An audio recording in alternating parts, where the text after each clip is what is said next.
Friends, അപ്പോൾ ദേ back to സ്കൂളാണല്ലോ എല്ലാവരും അല്ലേ. എല്ലാവർക്കും എല്ലാ വിഷസും ബ്ലെസ്സിങ്സും എല്ലാം നേരുന്നു. നന്നുവിന് മുന്നിക്കുന്ന സ്കൂൾ തുറക്കുകയാണ്. അപ്പോൾ മണിപ്പുട്ടും കടലയൊക്കെ വേണം ഇന്നലെ പറഞ്ഞ് ഓർഡർ ചെയ്ത് വെച്ചിരിക്കുക കേട്ടോ.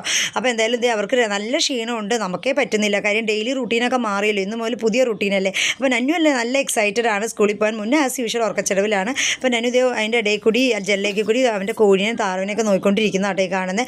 അപ്പോൾ എന്തായാലും നമ്മൾ ചങ്ങല മേടിച്ചു, പക്ഷേ ആനേനെ മേടിച്ചില്ല എന്ന് പറഞ്ഞ പോലെ ഇപ്പോൾ ബുക്കും കാര്യങ്ങളെല്ലാം സെറ്റ് ചെയ്ത് ബാഗ് ഇന്നലെ രാത്രി ആട്ടോ പോയി മേടിച്ചത്. ലാസ്റ്റ് മിനിറ്റിൽ ഷോപ്പിംഗ് ആണെങ്കിൽ നല്ല അഫോർഡബിൾ റേറ്റിന് ബാഗ് കിട്ടിയിട്ടോ, നല്ല ബാഗ് കിട്ടി, എല്ലാവരും ഹാപ്പിയാണ്. അപ്പോൾ നന്നു മുന്നേ അമ്പലത്തിലൊക്കെ പോയി പ്രാർത്ഥിച്ച് വന്നതേ ബ്രേക്ക്ഫാസ്റ്റ് കഴിക്കുക കേട്ടോ. മണിപ്പുട്ടും കടലക്കറിയാണ്. നന്നുവിന് അത് ഇഷ്ടമല്ല, അതാണ് ആ വിഷമിച്ചവനിരിക്കണം കേട്ടോ. അപ്പോൾ എന്നിട്ട് അച്ചാച്ചയുടെയും അച്ചാമ്മയുടെയും അച്ഛയുടെയും അമ്മയുടെ എല്ലാവരും ബ്ലെസ്സിങ്സ് ഒക്കെ മേടിക്കാൻ പറഞ്ഞിട്ട് എല്ലാം മേടിക്കുകയാണ്. കാരണന്മാരുടെ ബ്ലെസ്സിങ്സ് ആണല്ലോ എല്ലാവർക്കും ആദ്യം വേണ്ടത്, പ്രത്യേകിച്ച് കുഞ്ഞുമക്കൾക്ക്. അപ്പോൾ എന്തായാലും ഈ ന്യൂ അക്കാഡമിക് ഇയറിലുള്ള നന്നുവിന് മുന്നേയുടെ വീഡിയോ ആണ്. എല്ലാവർക്കും ഇഷ്ടമായെങ്കിൽ എല്ലാവരും ഒന്ന് സബ്സ്ക്രൈബ് ചെയ്തേക്കണം. എല്ലാവരും ബ്ലെസ്സിങ്സും വേണം കേട്ടോ.